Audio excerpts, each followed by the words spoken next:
دیکھیں نوید صاحب ہمارے سینئر ہیں، قابل احترام ہیں، میں بہت احترام کے ساتھ ان سے کہنا چاہوں گا کہ انہوں نے ابھی کہا کہ جو کچھ پی ٹی آئی کے ساتھ ہوا ایسی کوئی مثال نہیں ملتی، یہ زیادتی ہے، یہ حق کو جھٹلانے کے جو ہے نا وہ مترادف ہے۔ پھر میں وہی والی بات کروں گا، بہت سے لوگوں کو برا لگتا ہے، جتنا ایم کیو ایم کے ساتھ ہوا ہے نا اتنا کسی کے ساتھ نہیں ہوا۔ کیا پی ٹی آئی کے ساتھ کیا برا ہوا ہے؟ آپ ڈیبیٹ کر لیں، ہاں کچھ زیادتیاں ضرور ہو رہی ہوں گی پی ٹی آئی کے ساتھ۔ صبح 8 بجے سے لے کے رات 12 بجے تک جو ہے پی ٹی آئی کی خبر چل رہی ہوتی ہے، ساری عدالتیں جو ہے وہاں سے جو ہے پی ٹی آئی کے حق میں جو ہے فیصلے آ رہے ہیں اس وقت، ٹھیک ہے۔ سارے کے سارے اداروں میں جو ہے پی ٹی آئی کی جو ہے کھلم کھلا جو ہے وہ لابنگ ہو رہی ہے، اور پھر یہ کہنا ہے کہ جتنا پی ٹی آئی کے ساتھ ہوا اتنا کسی کے ساتھ نہیں ہوا، یہ تھوڑا سا جو ہے نا ناانصافی ہے اور حقائق کو جو ہے جھٹلانے کے مترادف ہے۔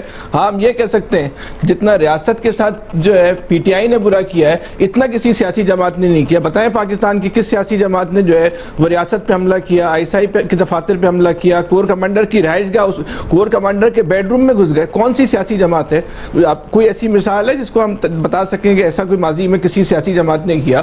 نواز شریف صاحب کے ساتھ بہت سے اختلافات آپ کر سکتے ہیں، ہماری بھی بہت ساری باتوں پہ اختلاف ہے۔ نواز شریف صاحب نے ریاست کے خلاف کہا تھا تو یہی کہا تھا نا کہ باجوہ صاحب میری حکومت گرانے کے تھے، ان کو آپ نے جا کے کہاں کھڑا کر دیا؟ لیکن یہ کہنا کہ پی ٹی آئی کے ساتھ بہت زیادتی ہوئی، یہ تھوڑا سا جو ہے نا بہت غلط ہو جائے گا۔ آپ کیا اس وقت ایم کیو ایم کی خبر چلا سکتے ہیں؟ آپ ایم کیو ایم کے حق میں کوئی عدالتیں فیصلے حق میں دانا سنیں چھوڑیں، ان کے کیس کی سماعت کرنے کو بھی کوئی عدالتیں جو ہیں وہ تیار ہیں؟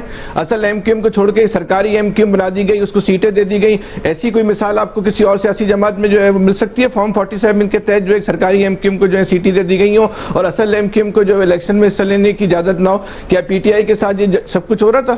نہیں ہو رہا تھا نا ایسا کچھ۔ تو پھر اس بات کو کوئی تقابلی جائزہ نہیں ہے پی ٹی آئی کا کہ کس کے ساتھ جو زیادتیاں ہوئی ہوں گی پی ٹی آئی کے ساتھ، جتنا ریلیف لیکن پی ٹی آئی کو ملا ہے پاکستان کی سیاست میں، پاکستان کی سیاست میں اتنا ریلیف سرکاری سطح پہ، غیر سرکاری سطح پہ اور میڈیا کی سطح پہ کسی سیاسی جماعت کو نہیں ملا۔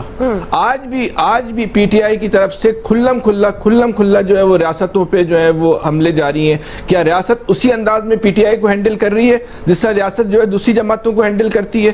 آج بھی کیا ریاست نے جو ہے پی ٹی آئی کو جو ہے کسی حد تک جو کھلی چھوٹ نہیں دی ہوئی؟ یہ کیا بات ہوئی جب آپ مرضی کا روزانہ جو ہے وہ عمران خان کے ٹویٹ، وہاں سے پی ٹی آئی کا جن کا آفس ہینڈلر ہے وہاں سے جو ہے پی ٹی آئی کے اور عمران خان کے ٹویٹ آتے ہیں، جب یہ دیکھا کہ جو ٹویٹ تھوڑا سا جو ہے وہ خطرے کی علامت بن رہا ہے آپ اس سے جو ہے وہ منحرف ہو جائے؟ نہیں وہ تو عمران خان کو تو پتہ ہی نہیں تھا، یہ مذاق ہے کوئی، یہ کوئی تفریح لگی پڑی ہے؟ جب دل چاہے جو ہے آپ جو ہے وہ آپ جو ہے فوج کو جو ہے وہ غداروں کی صف میں، ان کی صف میں لے جا کے جو ہے وہ کھڑا کر دیتے ہیں۔ اس کے بعد جو یہ کہنا ہے کہ پی ٹی آئی کے ساتھ جو ہے بہت زیادتی ہو رہی ہے، ایسا نہیں ہے۔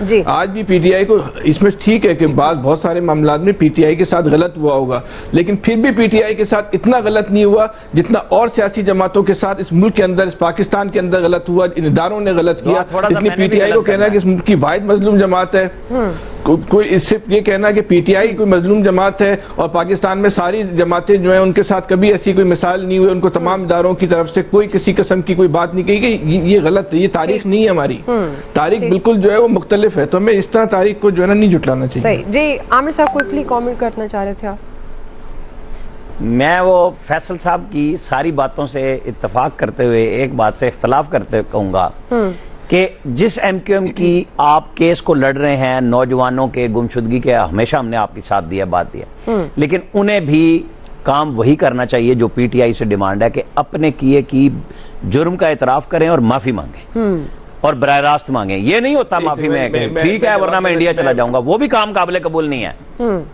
جی فیصل صاحب، یہ بھی قابل قبول نہیں ہے۔ میں صرف یہ بتا دیں کہ معافی مانگنے کا عامر صاحب طریقہ کار بتا دیں کہ معافی مانگنے کا کیا طریقہ کار ہے اور قبولیت کا کیا طریقہ کار ہے۔ میں جتنا مجھے سوشل میڈیا پہ میں دیکھا تو ایم کیو ایم کی لیڈرشپ نے ایک نہیں 10 دفعہ جو ہے وہ ریاست سے جو ہے معافی مانگی، جو میں نے دیکھا ہے۔ اب پتہ نہیں عامر صاحب کس طرح کی، عامر صاحب کے دربار میں جو ہے کس طرح کی معافی جو ہے وہ قبولیت کا درجہ پاتی ہے۔